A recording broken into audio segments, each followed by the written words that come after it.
wind in the Texas Panhandle did not just blow, it scoured. It was a living, breathing thing that possessed teeth made of grit and a voice that never stopped screaming. On the edge of the Caprock, where the flat earth finally broke its spine and crumbled into jagged canyons, the wind found no resistance until it hit the rough-hewn logs of Clara Whitmore's cabin. Clara sat by the hearth, the fire crackling with a desperate sort of energy against the encroaching chill of late November. She held a heavy wool coat in her lap, her needle flashing in the dim orange light.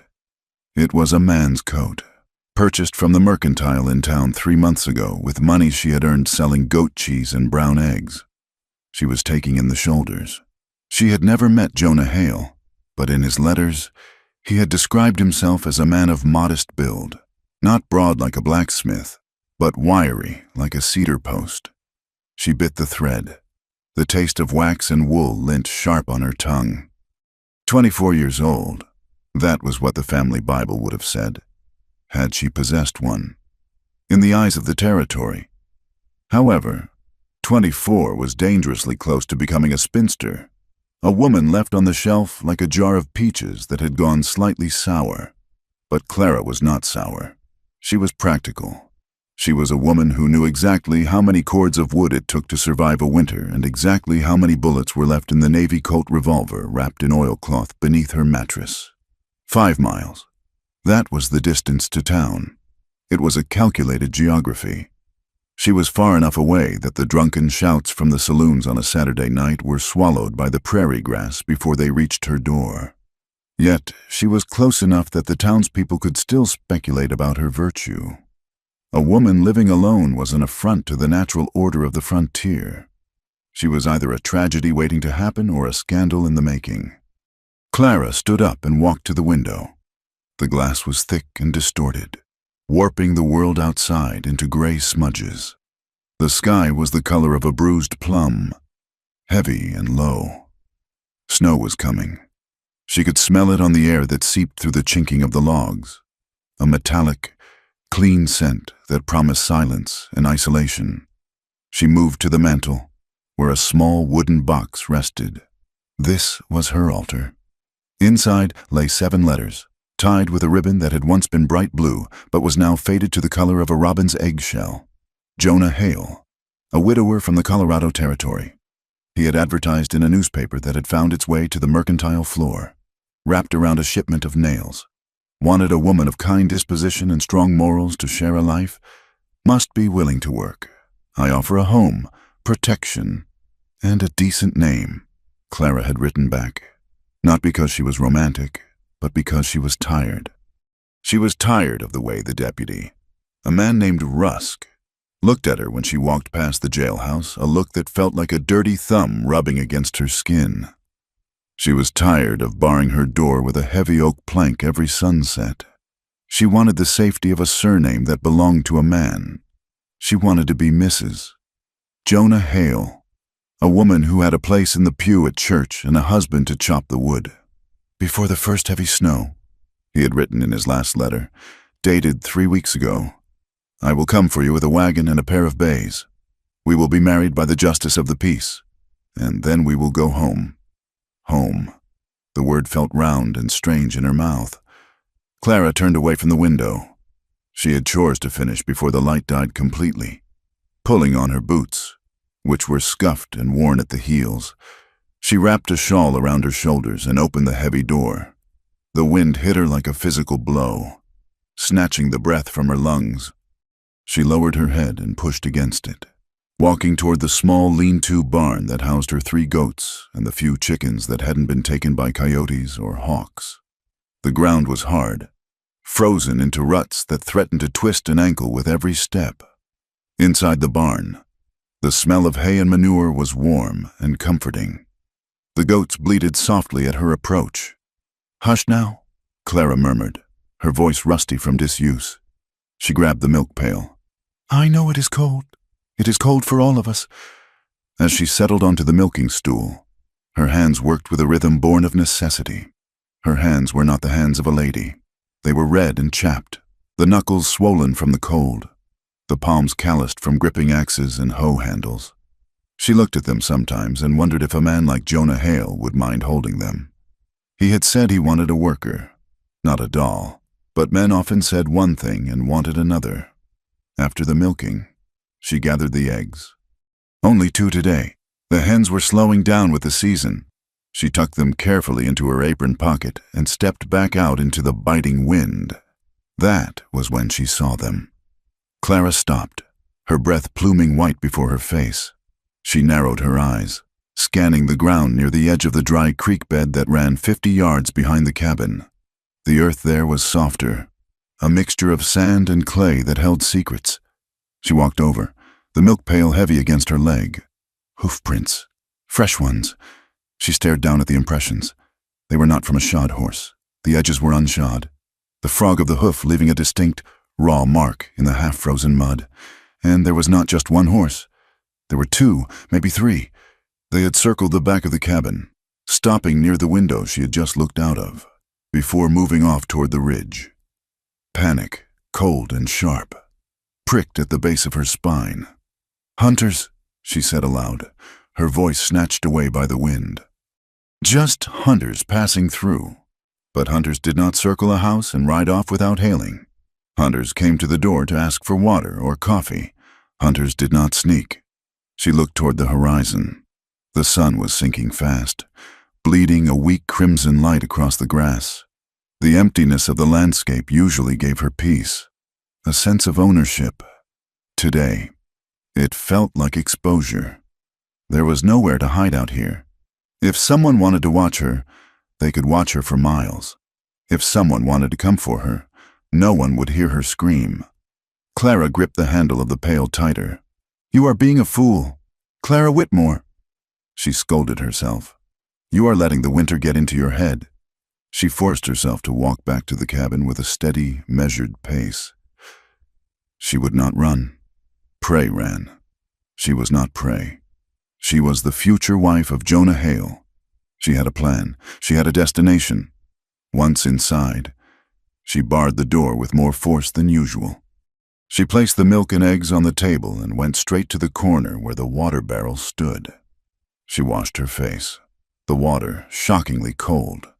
When she looked up, she caught her reflection in the small shard of mirror tacked to the wall. Her face was pale, her eyes dark and shadowed. She pinched her cheeks, trying to force some color into them. "He will be here soon," she whispered. She needed to believe that. The alternative was a winter alone in this cabin, with the wind trying to tear the roof off and the coyotes singing closer to the door every night. And worse than the danger was the money. She had $18 in the tin under the floorboards, $18 to buy flour, sugar, coffee, and cornmeal to last until spring. It was not enough. If Jonah did not come, she would have to go into town and ask for credit at the mercantile. She hated asking for credit. She hated the way Mrs. Alder, the woman who ran the boarding house and the general store, would purse her lips and look at Clara over the rim of her spectacles. "No word from your gentleman friend yet, Mrs.?" Alder would ask, her voice dripping with faux sympathy that barely concealed her glee. "Men are fickle creatures.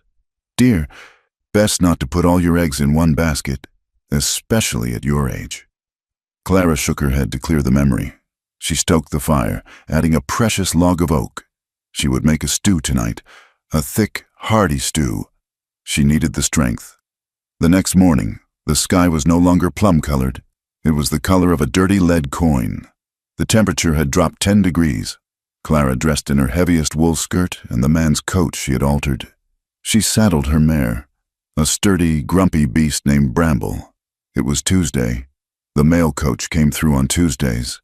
The ride to town was a battle against the elements. The wind drove dust into her eyes and nose. Bramble pinned her ears back and fought the bit, unhappy to be away from the shelter of the barn.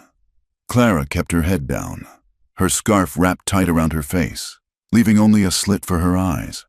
When the town of Red Rock came into view, it looked like a scar on the land, a collection of false-fronted wooden buildings huddled together as if for warmth. Smoke poured from chimneys, flattened instantly by the gale. Clara rode down the main street. The red dirt was frozen into hard ruts.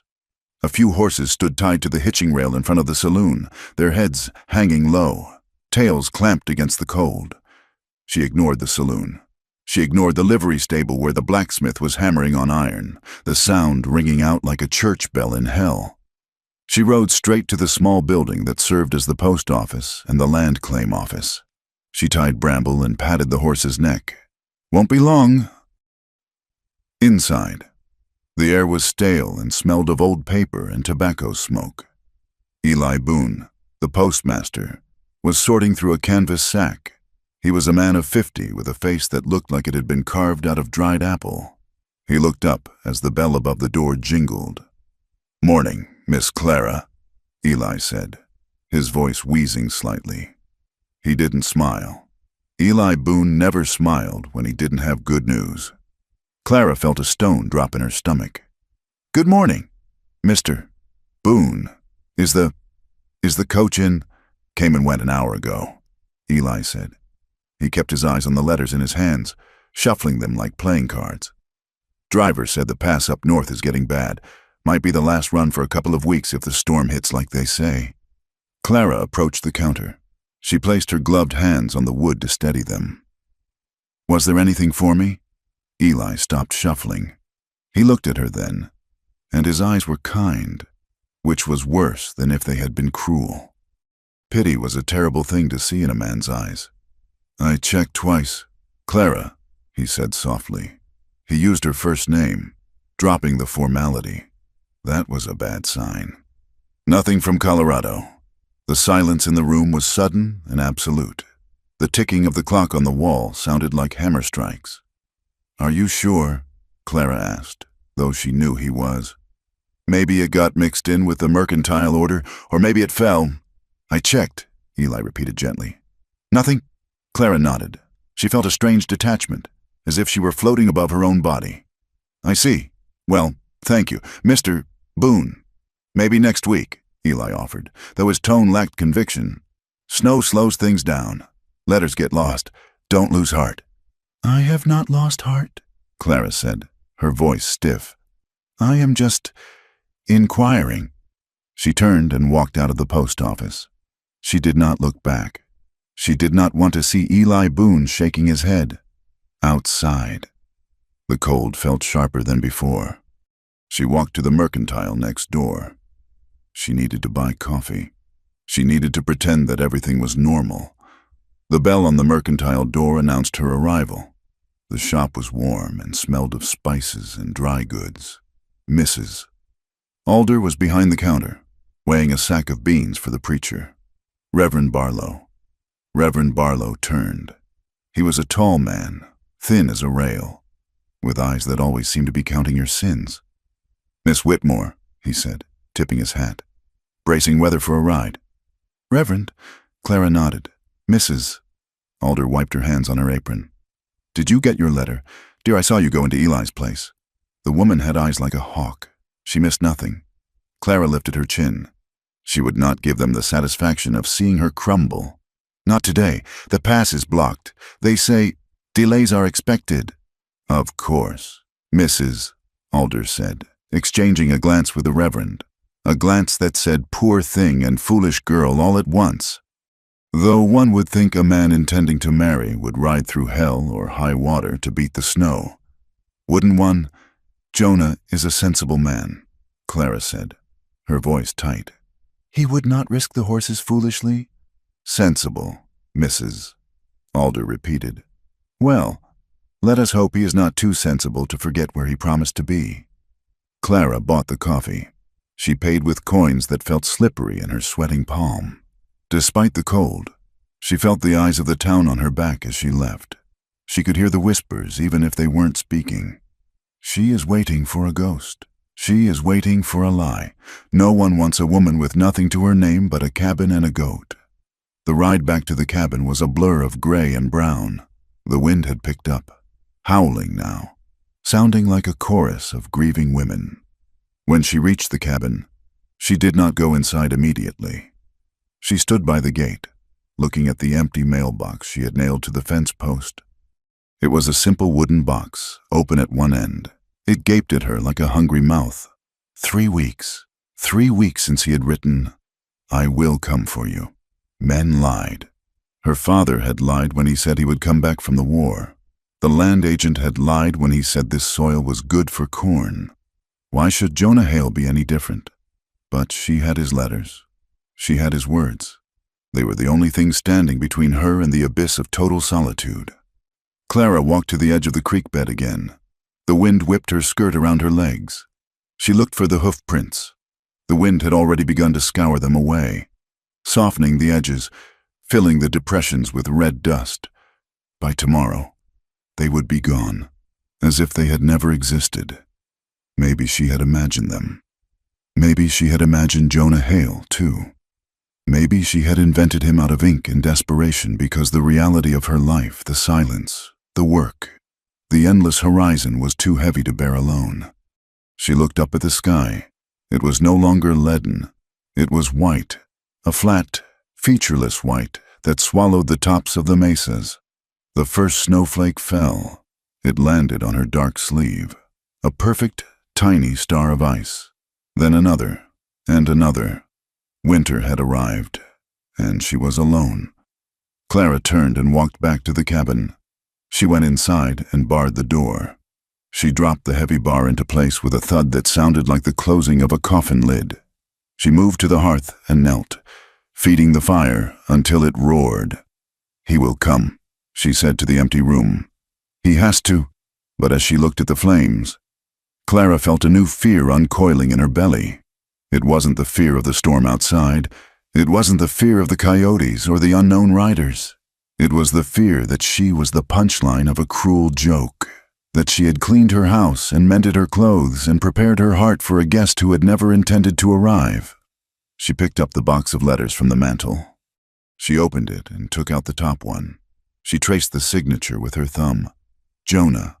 Outside. The wind screamed, and the snow began to fall in earnest, erasing the road to town, erasing the path to the creek, erasing the world until there was nothing left but the cabin and the woman waiting inside it. The sun set, and the darkness was absolute. Clara sat in the rocking chair, the gun in her lap, her eyes fixed on the door. She would wait. She was good at waiting. It was the only thing she had left to do. The snow began as a whisper against the logs, a gentle sifting of sugar over the hard earth. But by midnight, it had transformed into a roaring beast. The wind did not just blow, it shrieked, tearing at the shingles and rattling the heavy oak door in its frame. Inside the cabin, the world had shrunk to the circle of light cast by the dying fire. Clara Whitmore sat in her rocking chair, the Navy Colt heavy and cold in her lap. She had not slept. Sleep was a luxury for those who had someone to watch the door.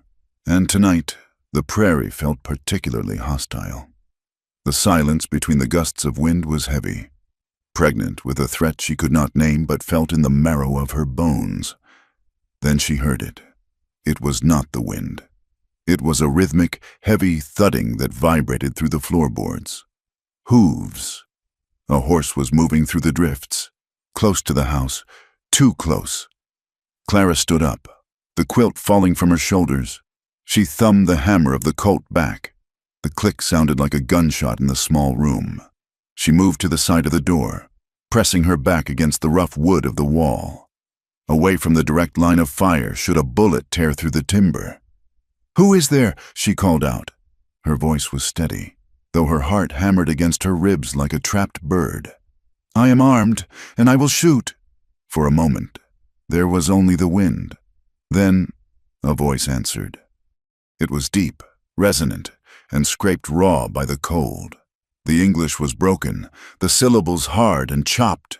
"Need shelter," the voice said. "Horse is done. I pay work." Clara's grip on the pistol tightened. No honest man rode in a blizzard. No honest man came to a widow's door at this hour asking for entry. "There is a lean-to round back for the beast." Clara shouted. "You can sleep there. I do not open my door." "Too cold," the voice returned, devoid of pleading, simply stating a fact. "Man die outside, horse die." Clara hesitated. The Christian charity she heard preached every Sunday by Reverend Barlow warred with the hard, cold instinct of survival. If she opened the door, she let the danger in. If she kept it closed, she might find a frozen corpse on her threshold come morning. "Who are you?" she demanded. "No name you know," the man replied. "Step into the light of the window," Clara ordered. "Hands where I can see them." She moved to the window, peering through the frosted glass she had scraped clear with a fingernail. A shadow detached itself from the swirling white darkness. It was a man, tall and broad-shouldered, leading a horse that hung its head low, its knees buckling.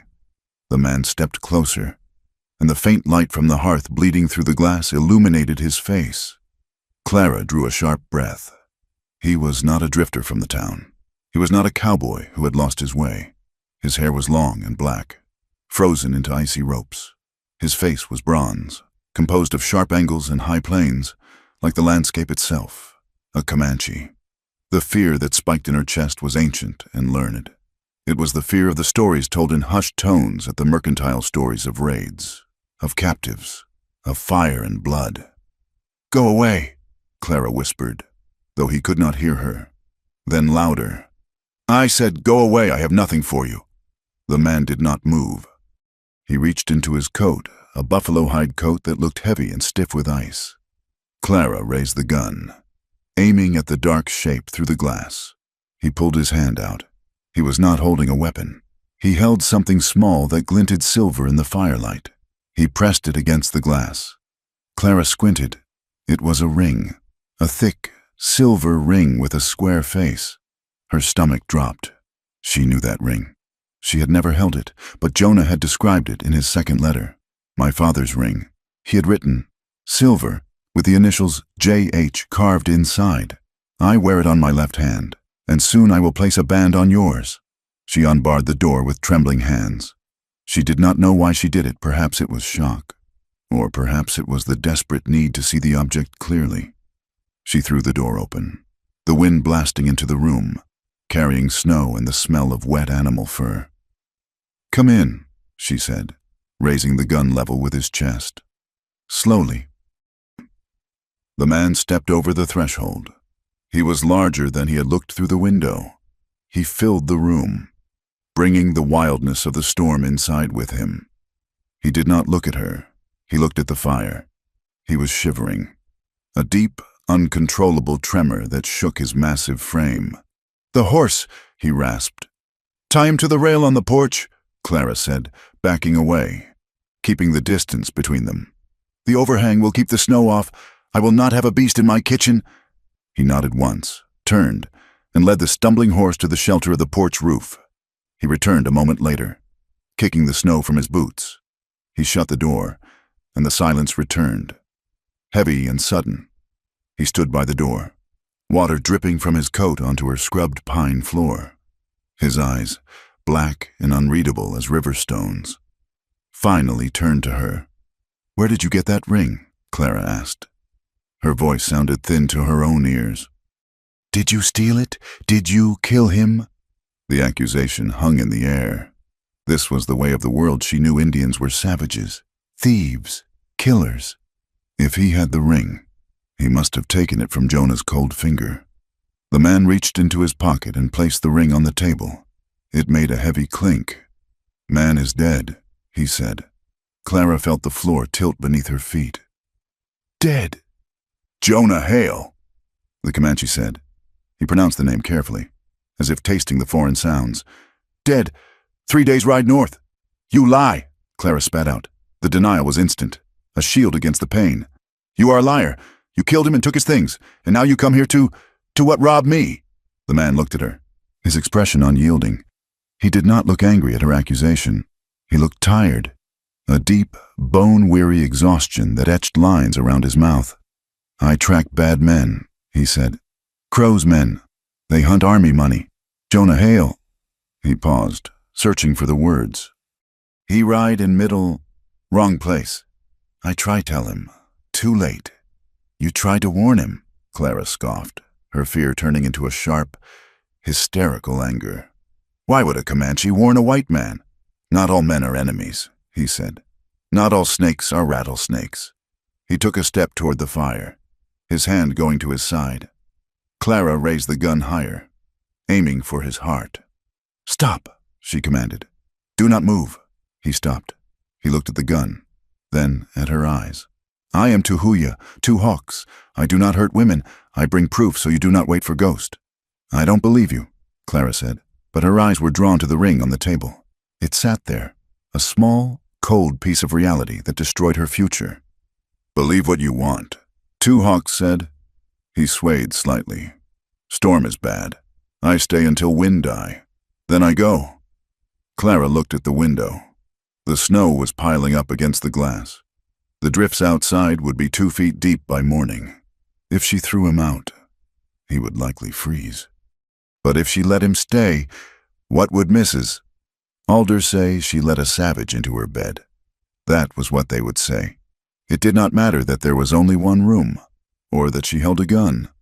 The town would paint her with a brush of shame, and she would never wash it off. She would be the woman who harbored a Comanche. She would be an outcast, lower than she already was. But then she looked at the ring again. Jonah was dead. The safe, respectable life she had built in her mind, brick by brick, letter by letter, had collapsed. She had no husband coming. She had no protection. She was alone in a blizzard with a stranger. "You can stay by the fire," Clara said, her voice hard. "But you leave your weapons by the door. Knife, gun, tomahawk, all of it." Two Hawks nodded slowly. He reached into his coat and pulled out a long hunting knife in a beaded sheath. He set it on the floor. Then he pulled a heavy revolver from his belt and laid it beside the knife. "Good," Clara said. "Now move to the fire. But know this, I will not sleep.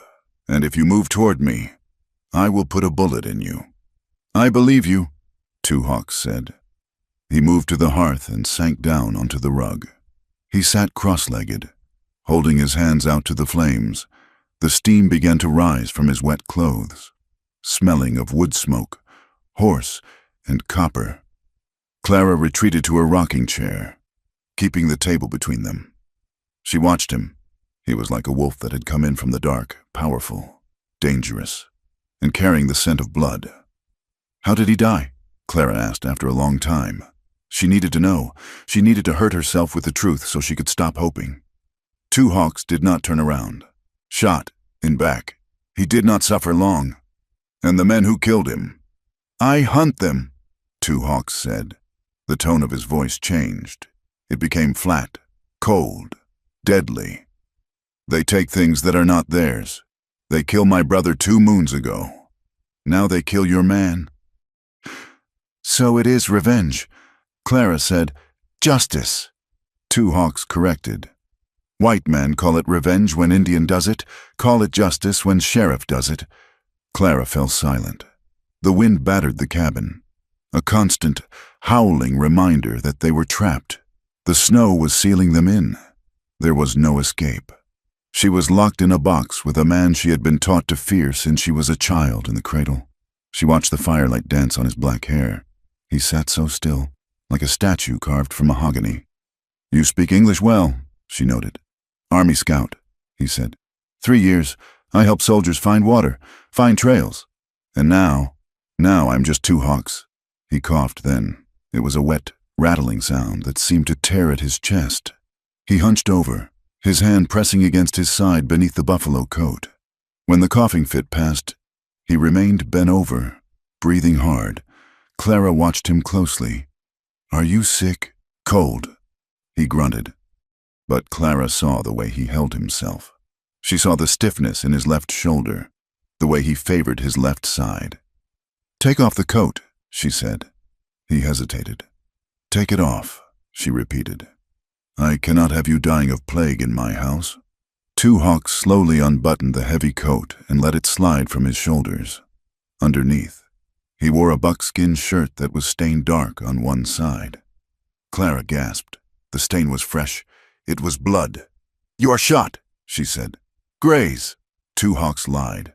He tried to straighten up, but the pain made him wince. He pulled the shirt up, revealing a bandage made of dirty cloth wrapped tightly around his ribs. The cloth was soaked through with bright red blood. Clara stood up, forgetting the gun for a second. The nurse in her, the woman who had tended to goats and chickens and her own cuts, took over. "That is not a graze," she said. That is a hole. Two Hawks looked up at her. His face was pale beneath the bronze skin, his eyes feverish. Crow's men, he whispered. They shoot straight. Clara looked at the wound, then at the man. He was not just a messenger. He was not just a traveler seeking shelter from the storm.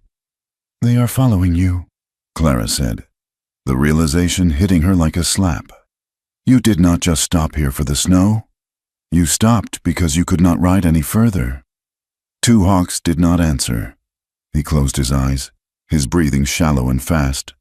And if they are following you, Clara continued, her voice rising with panic, they will find this cabin. They will find the tracks. Snow covers tracks, Two Hawks murmured.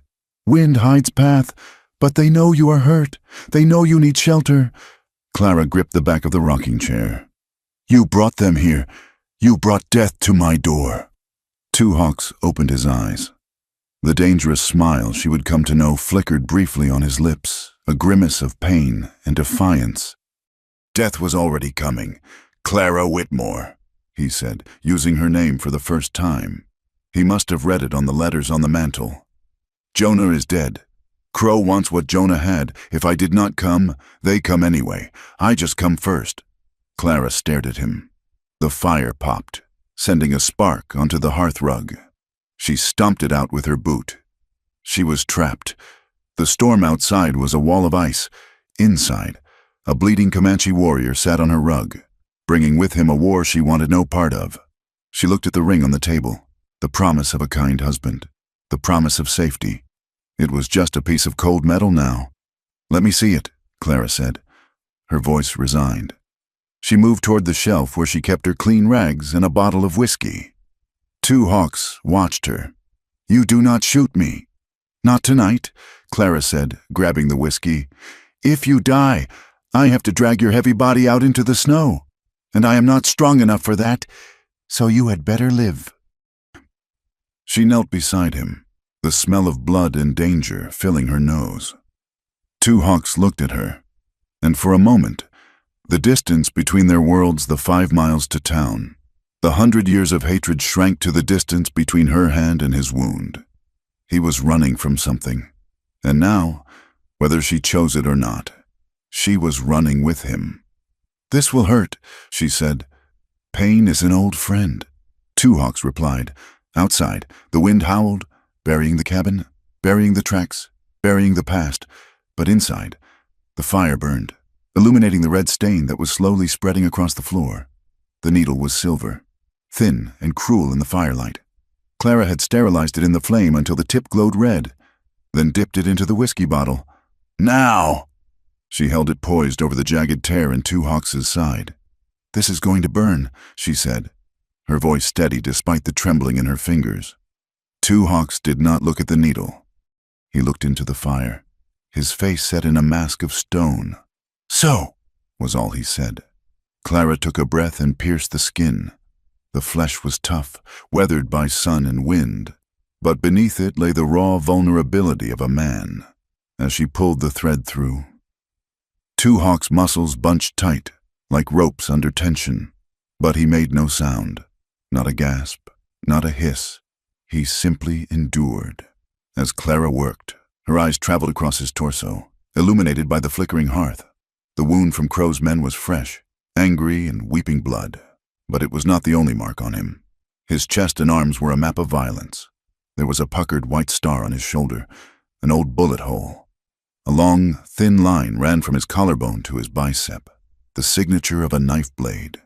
Burn marks, jagged tears from barbed wire or thorns, and other scars whose origins she could not guess.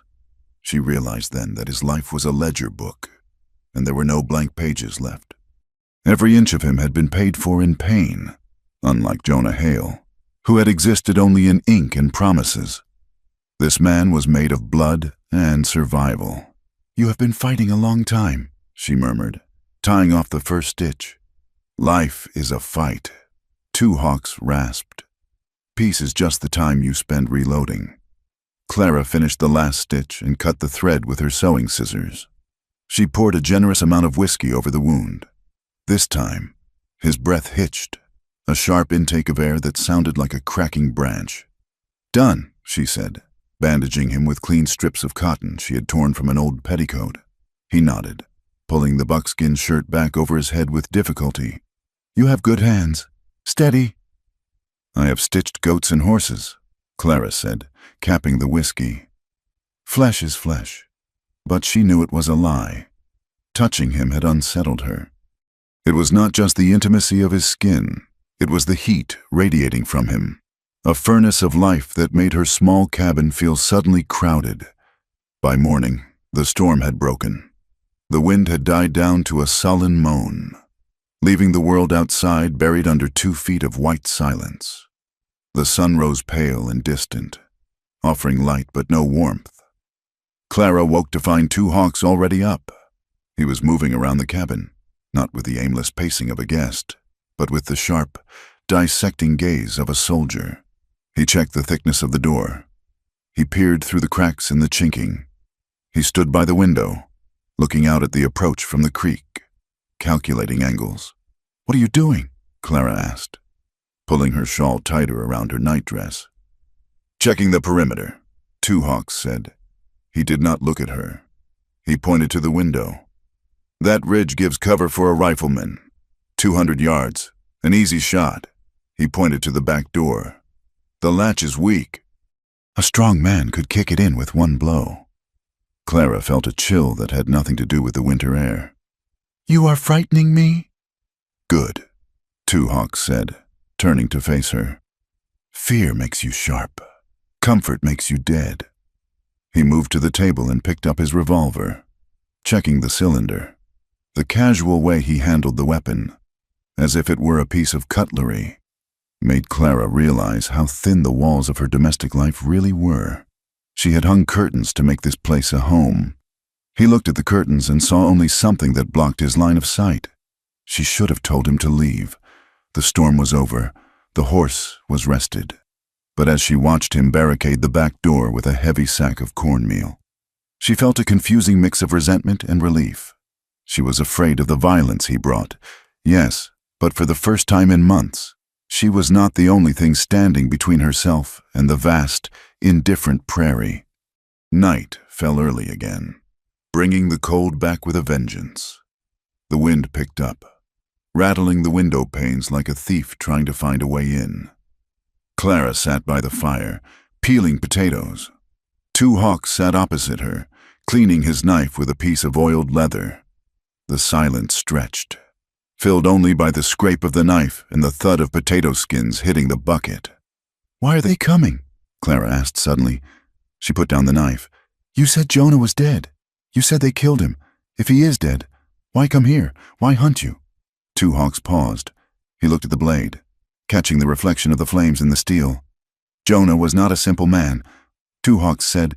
"He drove a wagon for the army 3 years ago, a payroll wagon. It vanished in the Canyonlands. Soldiers dead, gold gone. Everyone thought Apaches did it." Clara stared at him. "Jonah, a thief.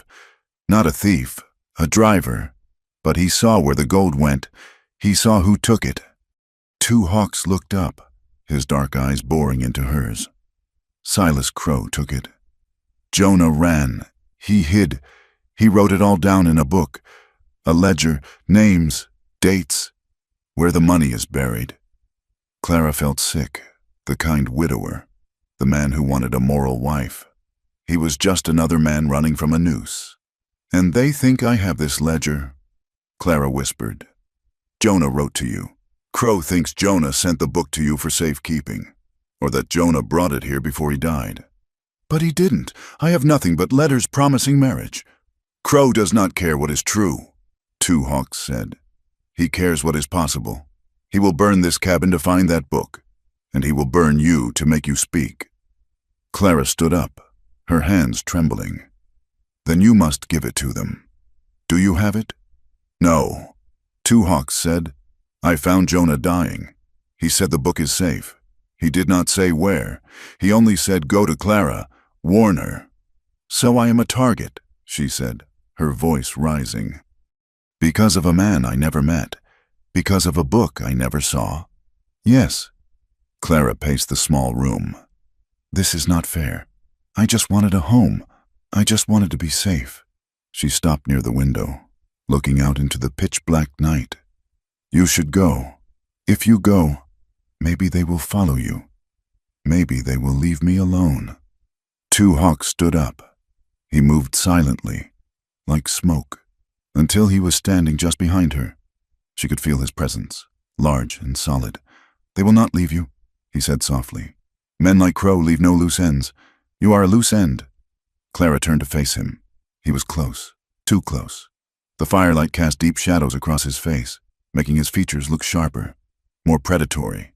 Then what do I do? She asked, her voice breaking.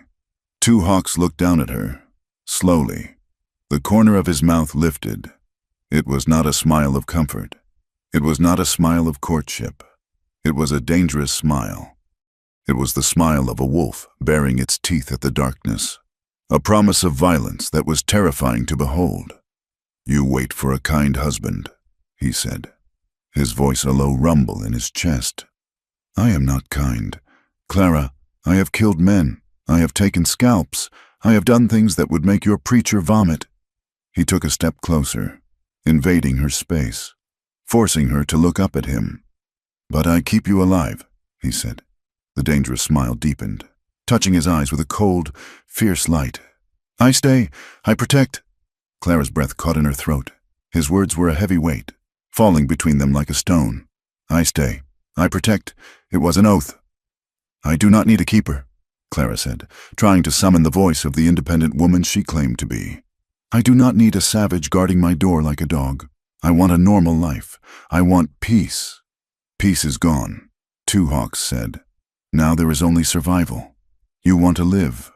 You let me be the dog at the door. Clara wanted to slap him. She wanted to scream that she was not a prize to be guarded or a sheep to be herded. She wanted to tell him that she was a human being who deserved better than a choice between death and a violent protector. But as she looked into his eyes, she saw the truth. He was right. The world she wanted, the world of tea on the porch and Sunday sermons, was a fantasy. The reality was the snow, the wind, and the men riding toward them with guns. Fine, Clara said, her voice hard. You stay, but we have rules. This is my house, not your war camp. Two Hawks' smile faded, replaced by a look of respect. Rules are good. You work, Clara said, ticking the points off on her fingers. The roof is leaking near the chimney. The barn door is loose. You fix them. You chop the wood. You tend the horses. I work. Two Hawks agreed. And I cook, Clara continued. I wash the bandages. I keep the fire. We are partners, a trade. You are not doing me a charity, and I am not your servant. Partners, Two Hawks repeated. He seemed to like the word. A trade. And one more thing, Clara said, drawing herself up to her full height. You sleep on the floor, and you keep your hands to yourself unless one of us is bleeding. Two Hawks chuckled, a dry, rusty sound. I have no wish to touch a prickly pear cactus. Clara Whitmore. The agreement was struck. It was a common law of necessity, bound not by affection but by the desperate need to see the sunrise. The next 2 days fell into a rhythm. It was a strange, tense domesticity. Two Hawks was as good as his word. He climbed onto the roof, ignoring the pain in his side, and patched the leak with tar and canvas. He spent hours in the barn, grooming Bramble and his own paint horse, speaking to them in the soft, flowing sounds of the Comanche tongue. Clara cooked. She made corn dodgers and rabbit stew. She watched him eat. He ate quickly, efficiently, as if he expected the food to be taken away at any moment. But the outside world would not let them be. On the third afternoon, the sound of buggy wheels crunching on the snow froze them both. Clara was churning butter. Two Hawks was cleaning his rifle. Hide, Clara hissed. Two Hawks shook his head. No, if I hide, they look. If I stand, they see only a man working. He walked out the door and began to chop wood near the porch. Clara smoothed her apron and stepped out just as the buggy pulled up. It was Reverend Barlow. The preacher was wrapped in a thick black coat, his face pinched with cold and judgment. He stared at Two Hawks. who continued to swing the axe with rhythmic, powerful strokes, ignoring the visitor completely. "Miss Whitmore," the Reverend said, his voice tight. He did not get down from the buggy. I was coming to see if you had survived the storm." "I am well, Reverend," Clara said, standing on the porch. She did not invite him down. The Reverend's eyes darted back to Two Hawks. "I see you have help." "A hired hand," Clara lied, her chin high. "The storm damaged the roof. He is fixing it for a wage." "He is an Indian," Barlow said, the word tasting like vinegar in his mouth. "A Comanche, by the look of him. It is not proper. Clara, a woman alone, with a savage. He is working, Reverend," Clara said coldly, "which is more than Jonah Hale is doing. Since Jonah never arrived, I must rely on who is here." "People are talking," Barlow warned. "Mrs. Alder says she saw smoke 2 days ago. She says it is dangerous, immoral. Tell Mrs. Alder that when she comes to chop my wood and fix my roof, she can decide who is moral." Clara snapped. "Good day, Reverend." Barlow's face turned red. He glared at Two Hawks one last time, then snapped the reins. "You play with fire, girl. You will get burned." As the buggy rolled away, Two Hawks sank the axe into the stump with a heavy thud. He looked at Clara. "He will tell the sheriff," Two Hawks said. "Let him," Clara said, though her heart was pounding. "The sheriff is Silas Crow's man. Isn't he Deputy Rusk works for him? They were coming anyway." "Yes," Two Hawks said. "But now they have an excuse. They come to save you from the savage." Later that evening, the reality of their situation became even darker. Two Hawks had gone out to the edge of the property line to check for tracks. He returned with a grim face, holding something in his palm. He placed it on the table. It was the stub of a cigarette, but not a hand-rolled one made of cheap tobacco. It was factory-made, with a distinct gold band near the filter. "I found this near the creek," Two Hawks said. "Fresh, maybe 1 hour old." Clara stared at the cigarette butt. It looked alien and menacing against the rough wood of her table. "Crow smokes these," Two Hawks said. "Silas Crow. He buys them from St. Louis." "He is here," Clara whispered. "His men are here, scouts, watching, waiting for the right time." Two Hawks looked at the window. "They know I am here. They know you are here. They are waiting for the main force." He reached for his rifle and then looked at Clara. "Get your coat. Come outside." "Why, it is freezing." "Come." He led her out behind the barn, where the wind was blocked by the structure. He set up 3 empty tin cans on a fence post 20 yards away.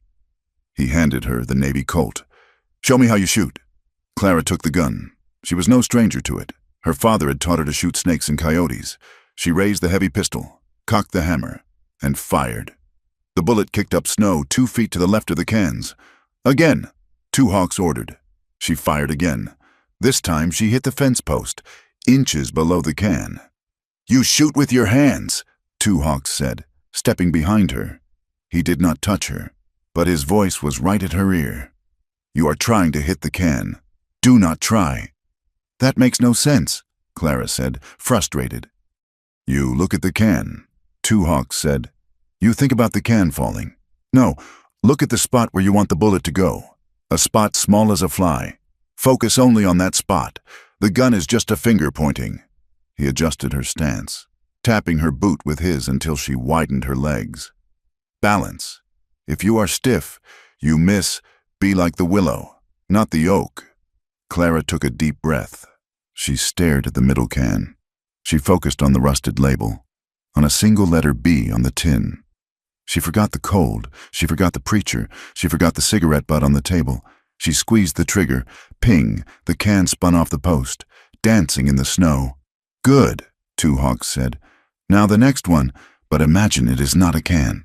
Imagine it has eyes. Imagine it is looking at you, and it wants to hurt you." Clara lowered the gun. "I cannot imagine that." "You must," Two Hawks said harshly. "Shooting a can is easy. Shooting a man who is running at you with a knife is hard. You have to look at his eyes. You have to decide in one heartbeat that your life is worth more than his. He walked around to face her. Crow's men are wolves. When they come, they will not ask if you are a lady. They will not care about your letters. You have to be a wolf too. Clara looked at the smoking gun in her hand. She looked at the dark shape of the can lying in the snow. 4 weeks, she had waited for a husband to bring her civilization. She had wanted china plates and Sunday visits, but civilization was a thin coat of paint on a rotting fence. Out here, there was only the wind, the snow, and the predator. My life is worth more, Clara said quietly. Say it louder, Two Hawks commanded. My life is worth more, Clara shouted, the sound echoing off the canyon walls. She raised the gun again. She focused on the last can. She saw Deputy Rusk's face. She saw Silas Crow's expensive cigarette. She saw the preacher's judgment. She fired. The can flew into the air, punctured clean through. Two Hawks nodded, a brief, sharp dip of his chin. You learn fast. Clara, you are not a wife today. You are a survivor. Clara lowered the gun. Her hand was numb, but her blood was hot. She looked at the Comanche warrior standing in the snow, his scars hidden beneath his shirt but etched into his soul.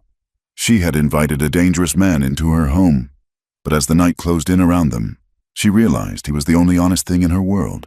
She was done waiting. The waiting was over. The war had begun. The wind had not ceased, but it had changed. It no longer screamed. It moaned, low and constant, like a wounded animal settling in to die. Inside the cabin, the air was thick with the scent of pine pitch and the stew that had been simmering on the iron hook for 3 hours. Clara sat by the hearth, Two Hawks' buckskin shirt in her lap. The leather was tough, demanding a heavy needle and a thimble to push it through. She was mending the tear where Crow's bullet had grazed him, reinforcing the seam with double stitching. Two Hawks sat across from her, oiling his rifle. He moved with an economy of motion that fascinated her. There was no wasted energy in him. Every wipe of the rag, every turn of the screw, was deliberate.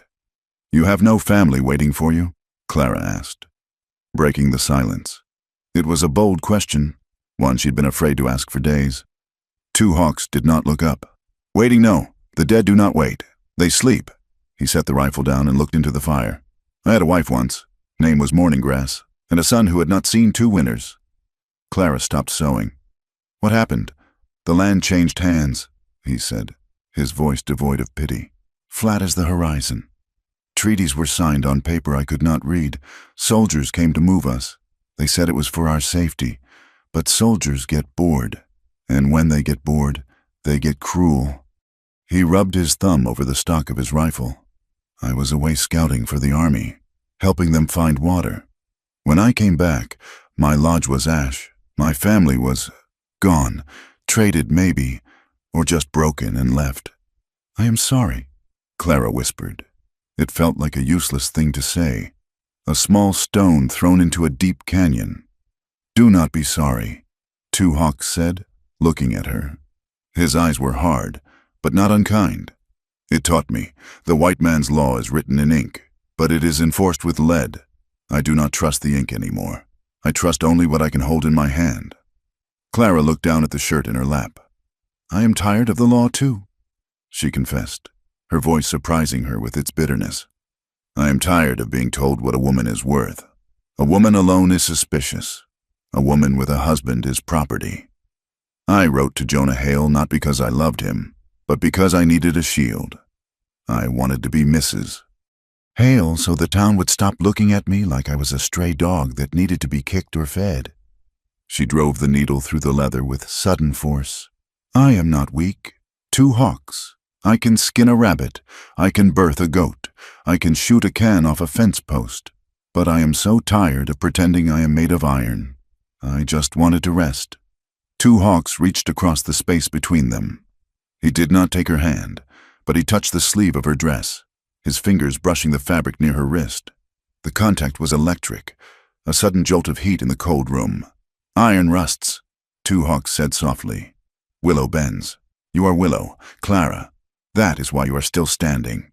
Clara looked up, her breath hitching. They stared at each other, the firelight dancing in the space between them. There was a pull, a magnetic gravity that wanted to draw her across that gap. She saw the man beneath the scars, and he saw the woman beneath the fear, but neither moved. The ghost of her reputation and the steel of his honor stood like guards between them. A shout from outside shattered the moment. "Hello, the house, Miss Clara!" Two Hawks was on his feet instantly, the rifle in his shoulder, aiming at the door. He signaled for Clara to move to the side. "It is Eli Boone," Clara whispered, recognizing the wheezing voice. "The postman." "Open it," Two Hawks commanded in a low voice, stepping into the shadows behind the pantry curtain. "But keep your gun in your pocket." Clara unbarred the door.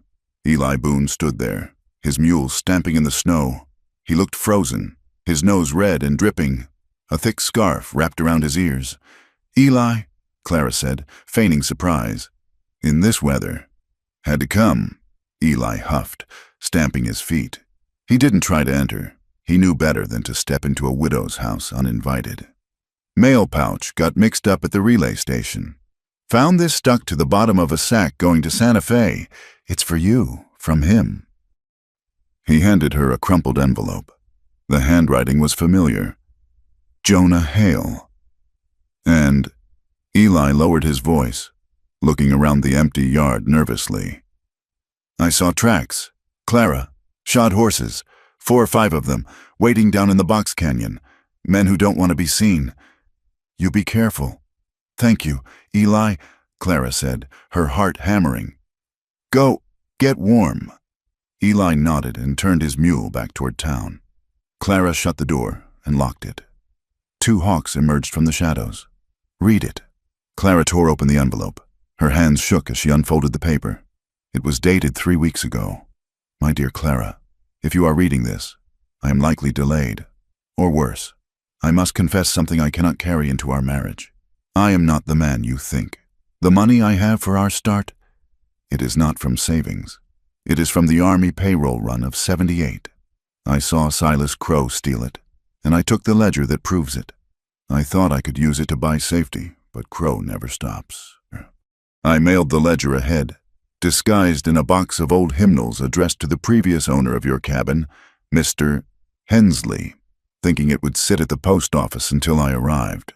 But if I am dead, Crow will burn the territory to find it. Do not trust the law in Red Rock. The deputy is bought. I am sorry I brought this storm to your door. Jonah."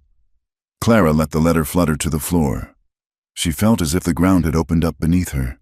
"He knew," she whispered, her voice trembling with betrayal. "He knew he was bringing danger to me. He used me. He was not a savior. He was a thief using my home as a hiding place." She looked at Two Hawks, tears stinging her eyes. He was supposed to be the good man, the decent man. Two Hawks picked up the letter and scanned it. He looked at Clara, and his expression was not mocking, but sorrowful. "There are no clean men in the West, Clara," he said gently. "We are all dirty with dust or blood. Jonah wanted to live.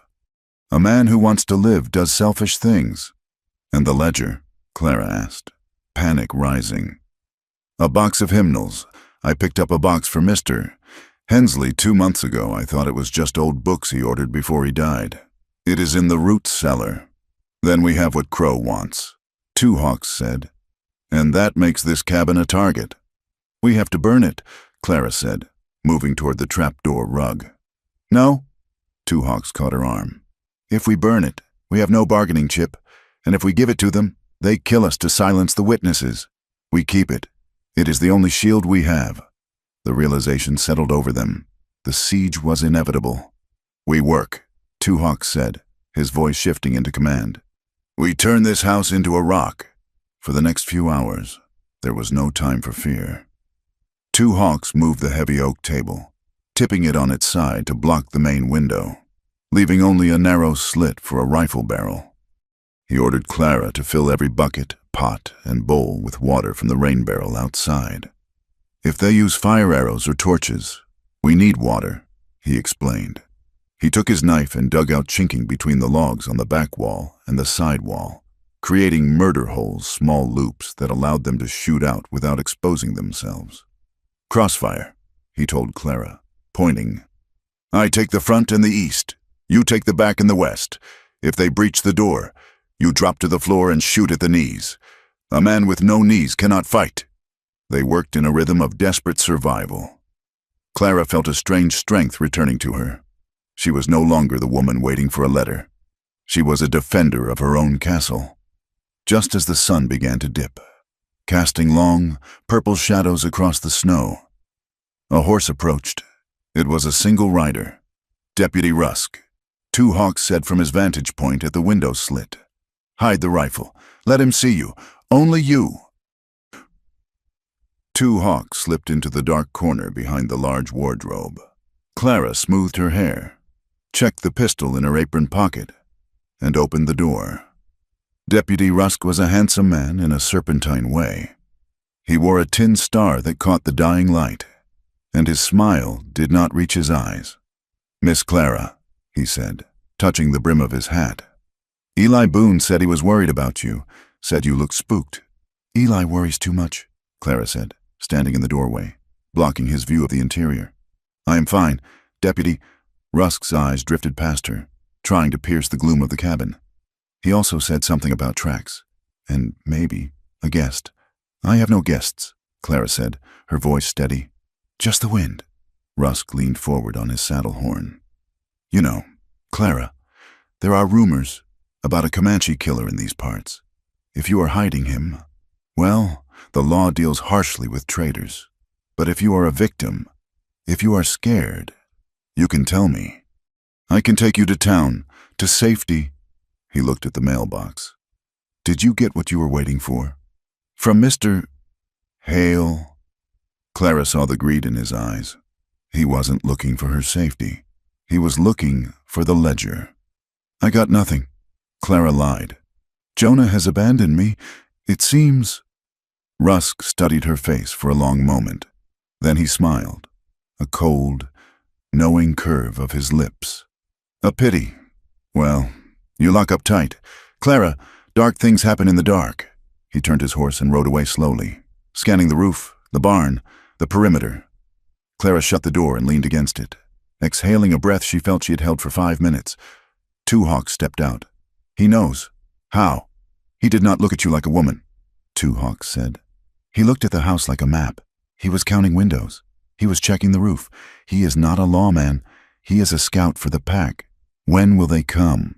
"Dawn," Two Hawks said. "Men like that prefer the gray light. It makes aiming harder for us, easier for them." Night fell, heavier than before. The cabin was fortified, dark and silent.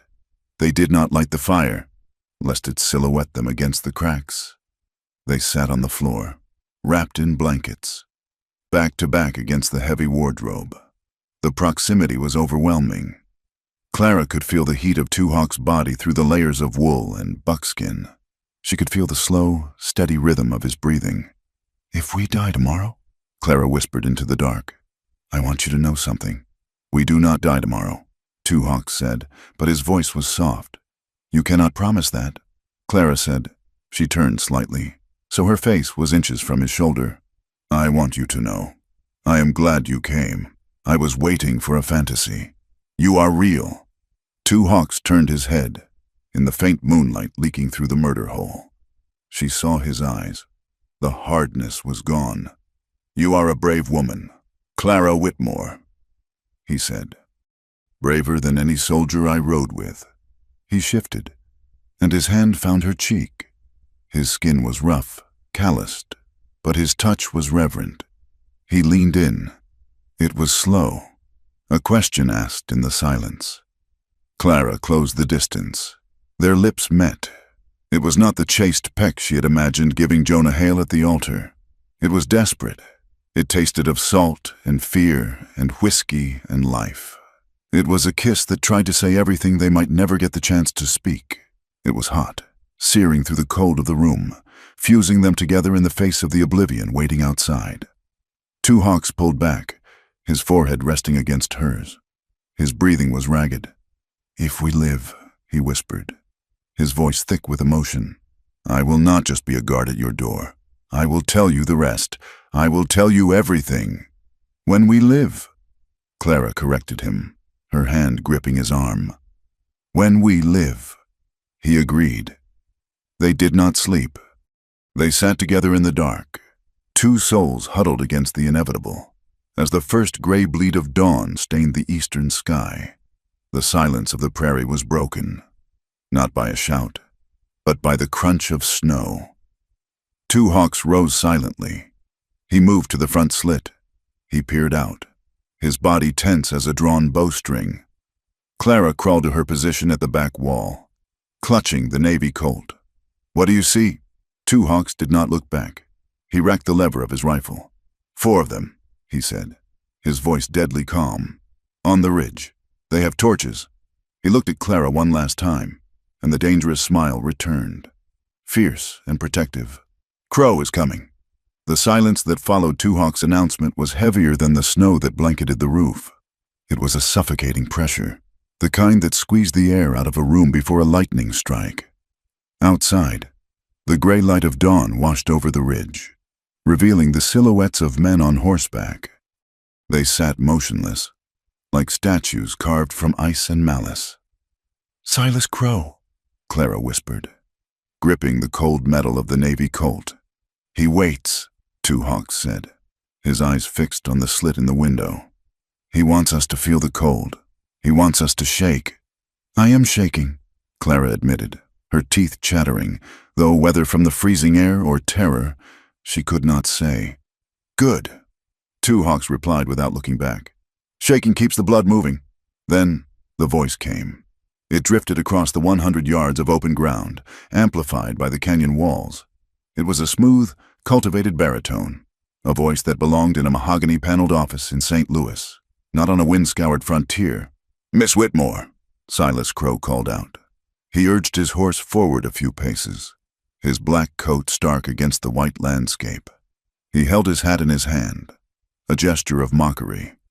"I apologize for the early hour. My associates and I are looking for a mutual acquaintance. A Mr. Jonah Hale. We believe he left a package in your care." Two Hawks shifted his rifle. "He talks like a snake selling oil. We know you are in there." "Clara," Crow continued, his tone hardening just enough to scratch the polish. "And we know you have company. A savage who has likely forced his way into your home. Send him out. Hand over the ledger, and you can go back to your sewing."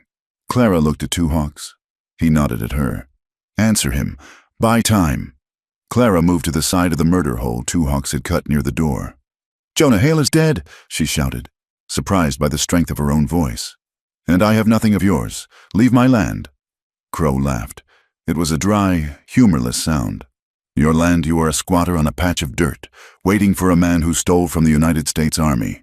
Do not play the innocent widow with me, Clara. We know the book is there, and we know the Comanche is bleeding." He put his hat back on. The pleasantry evaporated.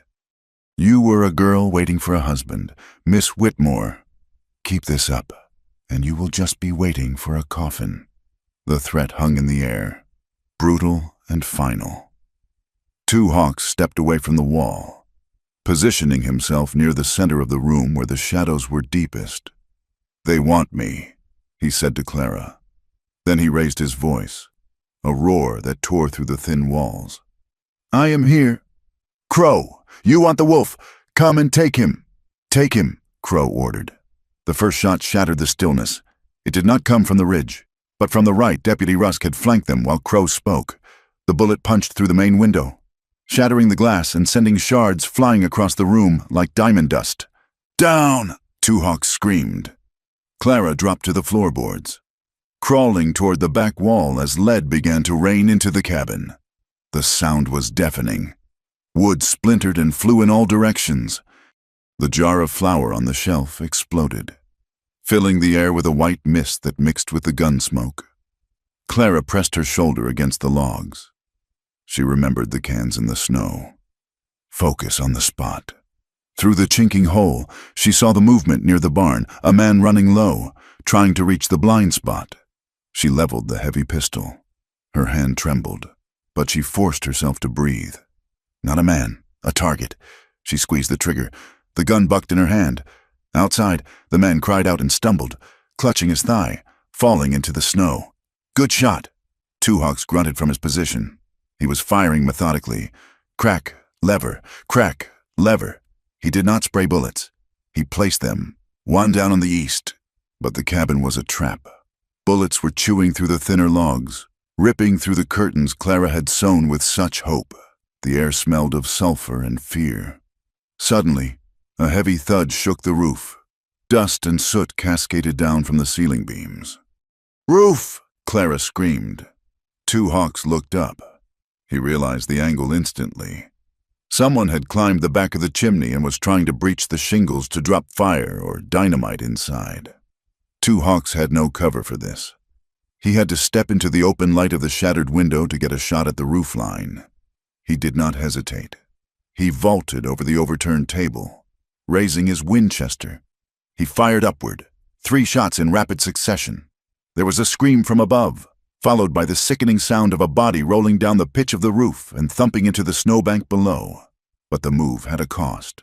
As Two Hawks fired, a shot from the ridge caught him. He spun around, his legs buckling, and crashed to the floor. Two Hawks. Clara scrambled toward him, ignoring the bullets that zipped past her head. He was clutching his chest, high on the right side. Blood, dark and thick, bubbled between his fingers. He gasped, his face turning an ashy gray. "Back," he wheezed, shoving her away with his good arm. "Watch! The back!" Clara looked at him, horror gripping her throat. He was the warrior. He was the protector. He was not supposed to fall, but he was down, and the firing outside had stopped. The silence was worse than the noise. "They are coming," Two Hawks whispered, struggling to lift his rifle. He could barely hold it. The front door exploded inward. It wasn't a kick. It was a ram. The heavy oak plank splintered, flying into the room. Silas Crow stepped through the ruin of the door. He held a gleaming revolver in one hand and a handkerchief in the other, which he pressed to his nose against the dust. Behind him stood 2 men, weapons raised. Two Hawks tried to bring his rifle up, but he was too slow. One of Crow's men stepped forward and kicked the weapon from his hand, then delivered a brutal kick to Two Hawks' wounded ribs. Two Hawks groaned, curling in on himself, but his eyes burned with a defiant fire. Nikto Crow looked down at the wounded Comanche with disdain. "Disciplined violence," he muttered, "but primitive." Then he turned his gaze to Clara. She was on her knees, the Navy Colt aimed at his chest. "Drop it, Miss Whitmore," Crow said softly, "or my man puts a bullet in your savage's head right now." The henchman pressed the barrel of a shotgun against Two Hawks' temple. Clara froze. The choice was absolute. She slowly lowered the hammer and let the gun slide from her fingers. "Wise," Crow said. He holstered his gun and walked over to her. He did not strike her. Instead, he grabbed a fistful of her hair and yanked her to her feet. "Get up!" He dragged her out of the cabin, through the splintered doorway, and into the biting cold of the morning. He threw her down into the snow in the center of the yard. The cold soaked instantly through her dress, shocking her skin. Crow stood over her. He looked like a giant against the pale sky. "The ledger," he commanded. "Where is it?" "I don't know," Clara sobbed, the truth tearing out of her. "I never saw it. Jonah never told me." Crow sighed, as if disappointed in a slow child. He signaled to his men inside. "Drag him out." The 2 men hauled Two Hawks out by his arms. They dropped him in the snow next to Clara. He left a broad smear of crimson on the white ground.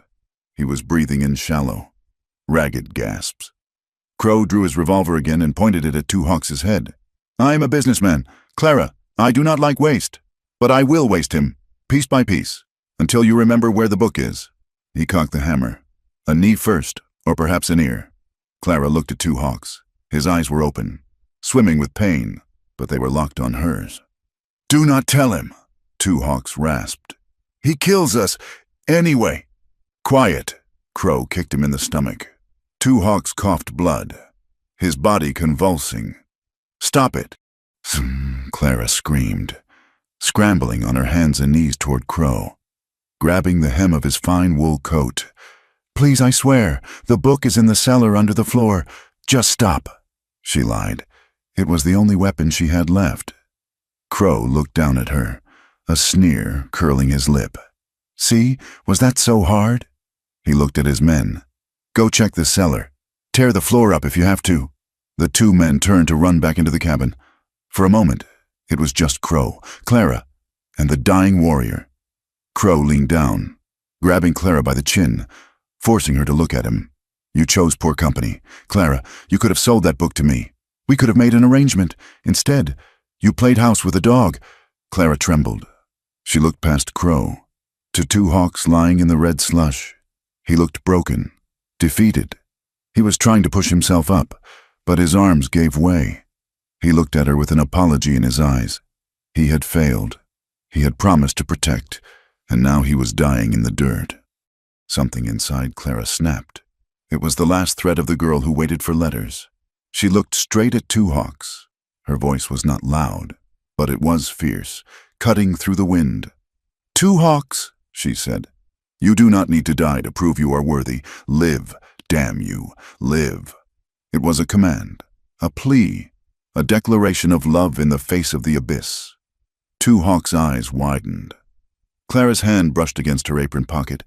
Inside, hard and cold, was the small paring knife she had used to peel potatoes the night before, the knife she had forgotten she was carrying.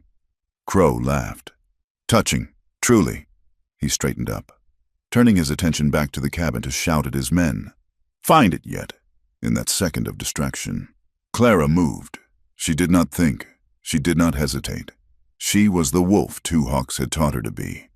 She lunged upward, driving the small blade with all her strength into Crow's thigh, right where the artery ran. Crow roared, a sound of shock more than pain, and stumbled back, his gun firing wildly into the air. He slapped a hand to his leg, blood spurting dark and fast over his fingers. Bitch! He screamed, raising the gun to kill her. But the moment was all Two Hawks needed. The command to live had sparked something in the embers of his strength. He rolled onto his back, grabbing the revolver that had fallen from the holster of the henchman he had killed earlier, or perhaps one dropped in the snow. It did not matter. His hand found iron. He did not aim with his eye. He aimed with his will. Bang! The shot hit Silas Crow square in the chest. Crow froze. The look of arrogance on his face shattered, replaced by a profound confusion. He looked down at the hole in his fine coat. He looked at Clara. Then he tipped backward, falling into the snow like a cut tree. The two men inside the cabin ran to the door at the sound of the shot. They saw their boss dead. They saw the woman with a bloody knife. They saw the Comanche pushing himself up from the ground, the gun shaking in his hand but pointed straight at them. They looked at each other. They were hired guns, paid to bully, not to die for a dead man. They turned and ran. They scrambled out the back, vaulting onto their horses and galloping toward the ridge, leaving their dead and their honor behind. Silence crashed back down onto the prairie. Clara scrambled over to Two Hawks. He had collapsed back into the snow, the gun slipping from his fingers. Two Hawks! She pulled his head into her lap. His skin was burning hot, yet he was shivering violently. Crow! He whispered, his voice bubbling.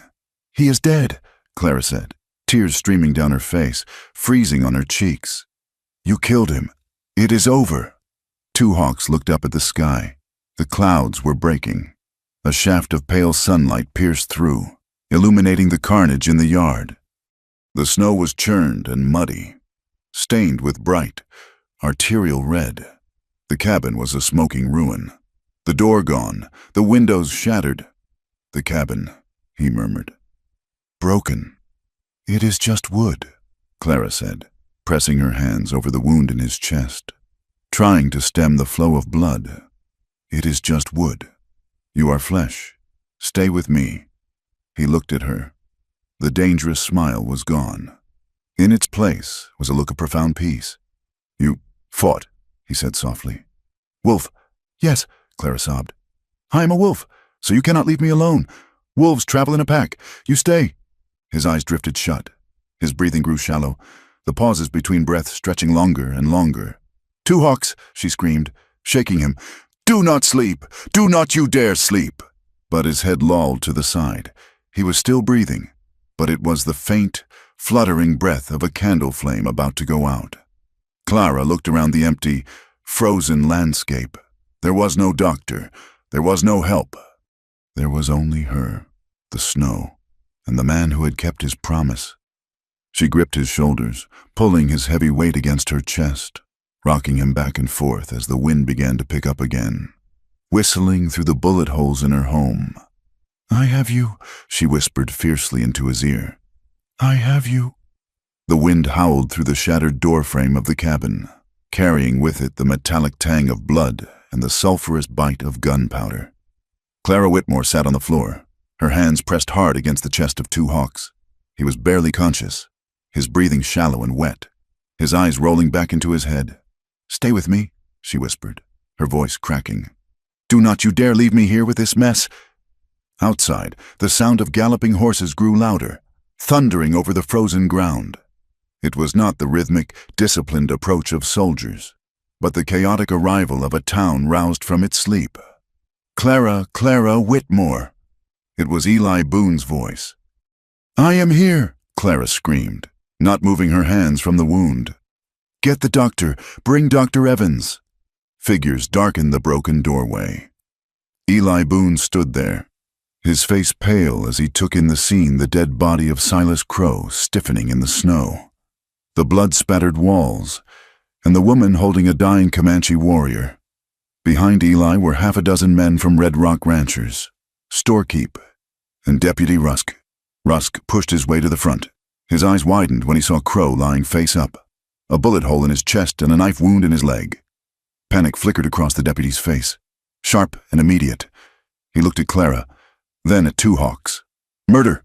Rusk shouted, drawing his gun. "That savage murdered Mr. Crow. He killed a businessman." He leveled his revolver at Two Hawks' head. "I will finish this, saving the territory the cost of a trial." "No!" Clara threw her body over Two Hawks, shielding him.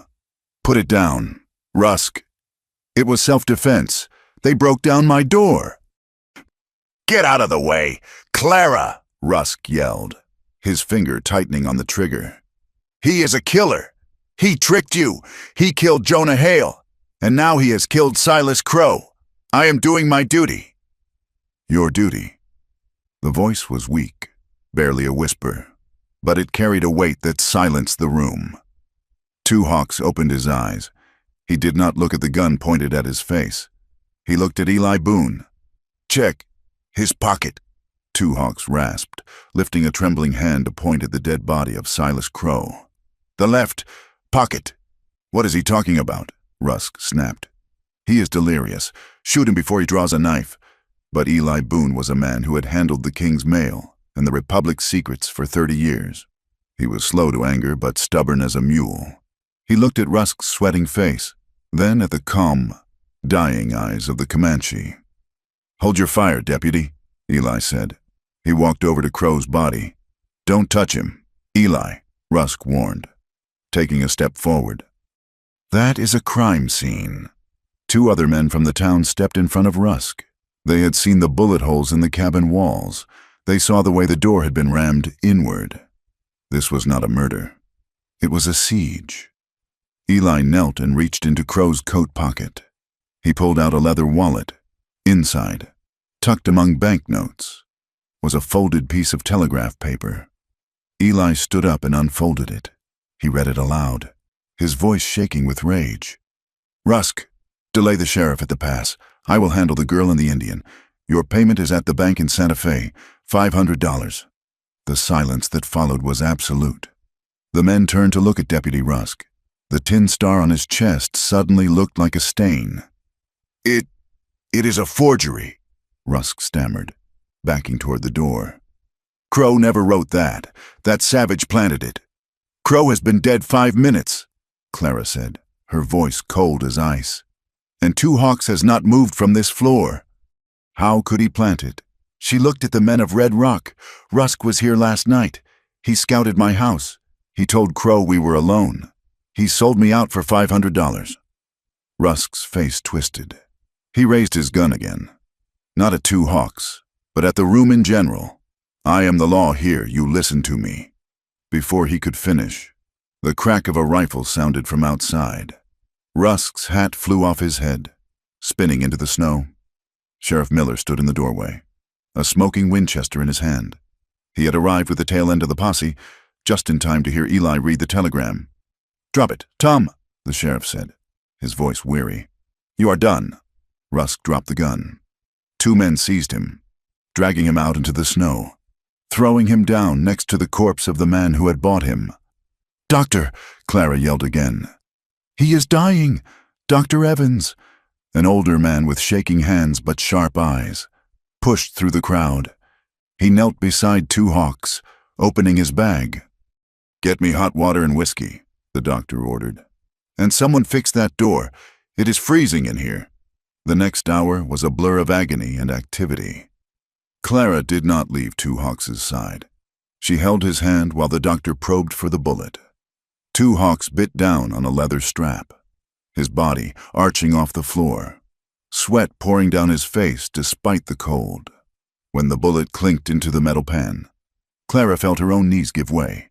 "He is strong," Dr. Evans said, wiping his hands on a bloody rag. "The lung is damaged, but not destroyed. If he survives the fever, he might live, but he needs rest. Weeks of it." The sheriff walked in. He looked at the scene, the blood, the shattered furniture, the wounded Indian lying on Clara Whitmore's rug. He took off his hat and scratched his head. "Miss Whitmore," Sheriff Miller said. He was a hard man, a man of the frontier who believed in order above all else. He looked at Two Hawks with undisguised distaste. "I have to write a report on this. 2 dead men, a deputy in chains." "Write the truth," Clara said. "Silas Crow attacked my home. Two Hawks defended it. He is a Comanche. Miss Whitmore," the sheriff said flatly. "The law does not look kindly on an Indian shooting a white businessman. Self-defense or not, there will be an inquiry. A judge might see this as a massacre." "Then the judge is a fool," Clara snapped. She stood up, her apron stiff with dried blood. She looked at the men of the town who were lingering by the door, watching the spectacle. "You all saw it.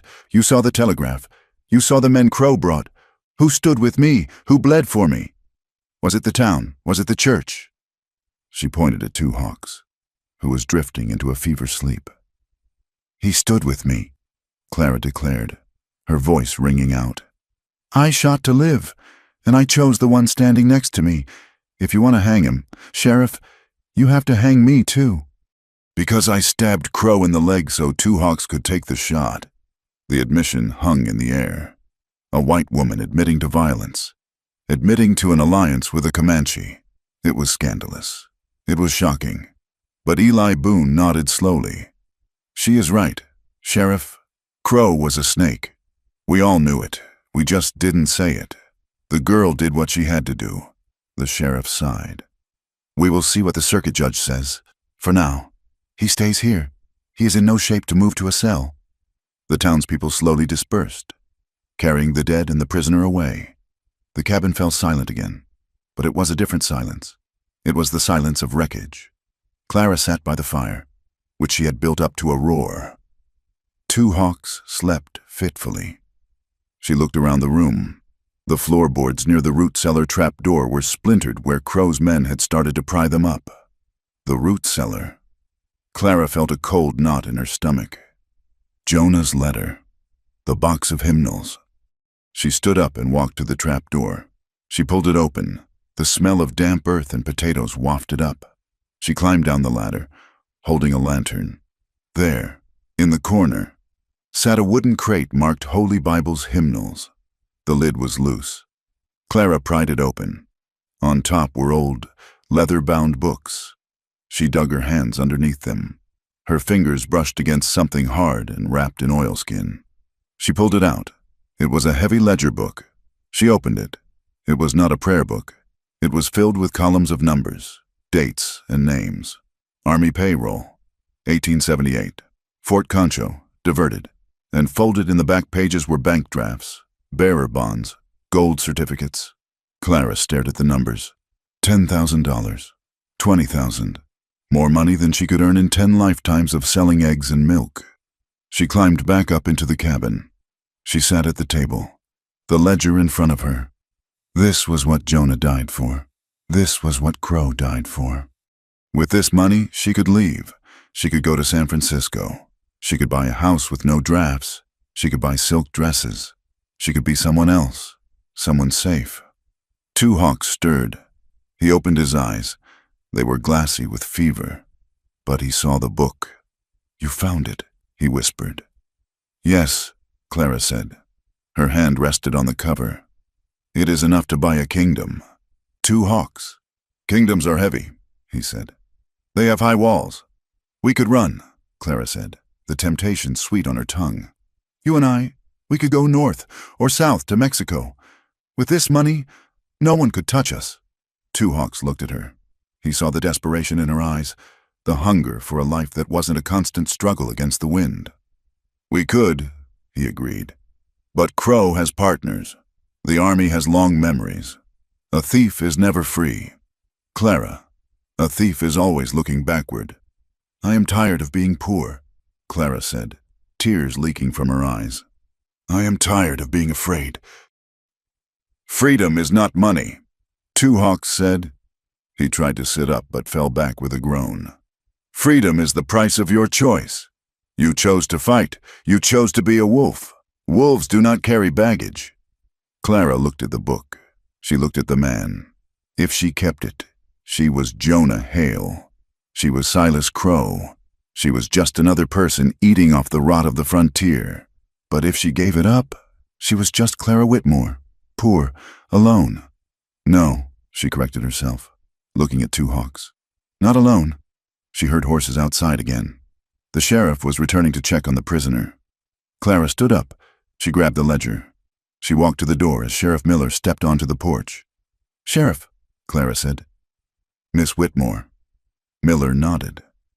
Dr. Evans forgot his bag. "Take this," Clara said, shoving the heavy book into the sheriff's chest. Miller looked at it. "What is this?" "The reason they came," Clara said. "It is the Army payroll ledger. The money is not here. The book says where it is buried. Give it to the marshal. Give it to the Army." Miller opened the book. His eyes widened as he saw the figures. "Miss Whitmore, do you know what this is worth? There might be a reward." "I do not want a reward," Clara said firmly. "I want the target off my back. I want Crow's partners to know that the book is gone. I want them to know there is nothing left here but wood and lead." Miller looked at her with a new respect. He tucked the book under his arm. "You are a strange woman. Clara Whitmore, I am just tired of ghosts. Sheriff, take it and go." Miller tipped his hat and walked away. Clara closed the broken door and leaned against it. She felt lighter. The weight of the gold was gone. The weight of the lie was gone. "You gave it away," Two Hawks said from the floor. There was no judgment in his voice, only observation. "I bought us a future," Clara said, walking back to him. "A poor future, but a real one. Real is good." Two Hawks closed his eyes. The days that followed were a blur of snow and fever.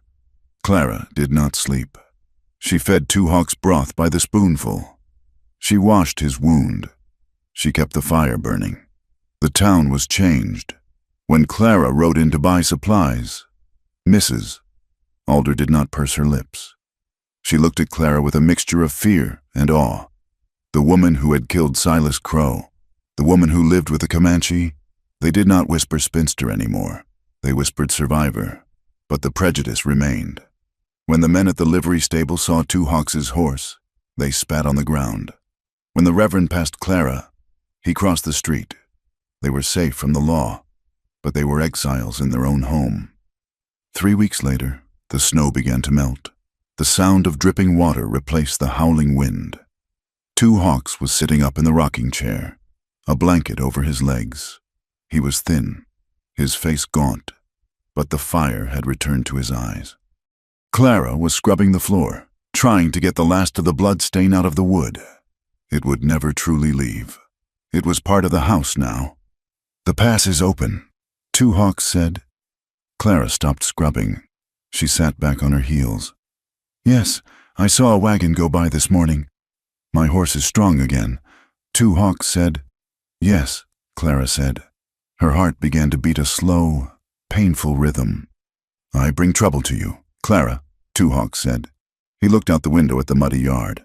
"The town. They tolerate me because they fear you, but they hate me. And one day, that hate will burn this house down again." He turned to look at her. "I should go. I will go north, find my people, or what is left of them." "You want to leave?" Clara asked, her voice quiet. "I want you to have peace," Two Hawks said. "If I go, the talk stops. You can be the widow of a hero. You can be respectable again." Clara stood up. She wiped her hands on her apron. She walked over to the rocking chair and stood over him.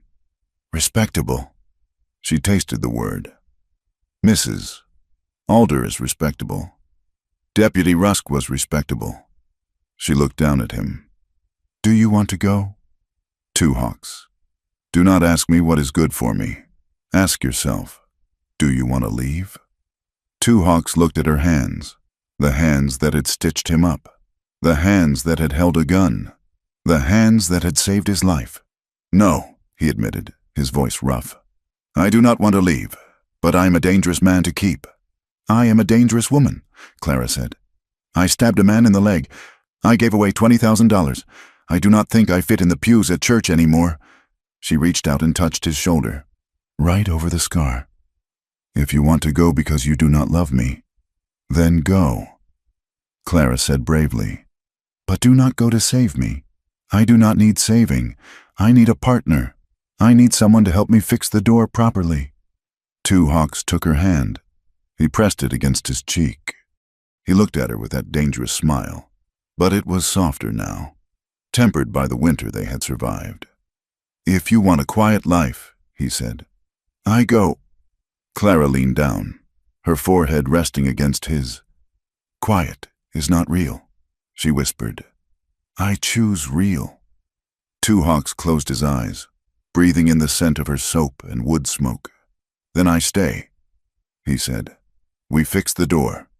Outside, the sun hit the melting snow, turning the drifts into rushing water. The creek was rising. The season of waiting was over. The season of living had begun.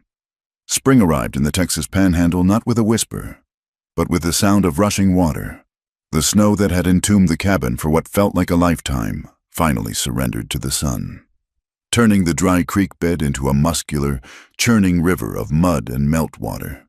The prairie grass, beaten flat by the winter, began to push up green shoots through the red earth, stubborn and relentless. Clara Whitmore stood on the porch of her cabin. The air smelled of wet soil and sagebrush. The door, once a shattered ruin of oak splinters, had been replaced. It was new wood, pale and unweathered, smelling of fresh sap. It was thicker than the old one, and the bar that secured it from the inside was a solid beam of ironwood that Two Hawks had cut and shaped himself. A rider appeared on the horizon. This time, Clara did not reach for the navy colt in her apron pocket. She shaded her eyes against the morning glare and watched as the man approached. It was a United States Marshal from Austin. He rode a tall gray gelding and wore a dust-coated coat that spoke of many miles in the saddle. He did not ride with the predatory aggression of Silas Crow's men, nor the nervous hesitation of Deputy Rusk. He rode with the heavy, boring weight of bureaucracy. Two Hawks stepped out from the barn. He moved differently now. The limp from the bullet wound in his leg was still there, a hitch in his stride that might never fully leave. But he walked upright. He did not hide in the shadows. He stood in the open sunlight, holding a hammer, his long black hair tied back with a strip of red cloth. The marshal reined in his horse at the gate. He tipped his hat to Clara. "Miss Whitmore," the marshal said. His voice was gravelly. "I am Marshal Davis. I am here to return something." He reached into his saddlebag and pulled out the heavy, oilskin-wrapped ledger. Clara felt a jolt of anxiety. "I gave that to the sheriff to give to you. I do not want it back. "The Army has finished with it, ma'am," Marshal Davis said. "Or rather, they have finished with the information inside it. Thanks to this book, we picked up 3 of Crow's partners in San Antonio and 2 more in Santa Fe. The ring is broken. The money, what was left of it, has been recovered." He dismounted and walked to the porch, holding the book out. "The pages regarding the payroll have been removed as evidence. The rest, well, it is just a book of accounts now. But it belongs to the estate of Jonah Hale, and since you are the only person who claimed him, it belongs to you." Clara took the book. It felt lighter now, emptied of its dangerous secrets. "There is something else," the marshal said. He reached into his coat pocket and withdrew a thick envelope. "The Army offers a reward for the recovery of stolen property. Usually, it takes Congress 10 years to approve a nickel, but given the size of the recovery, they authorized a disbursement." He handed the envelope to Clara. $500. Clara stared at the envelope. $500. It was not the kingdom the ledger had promised, but it was enough to buy a new roof, a breeding bull, and seed for 5 years. It was enough to buy freedom from debt. "And Silas Crow?" Clara asked. "Ruled as justifiable homicide," the marshal said flatly.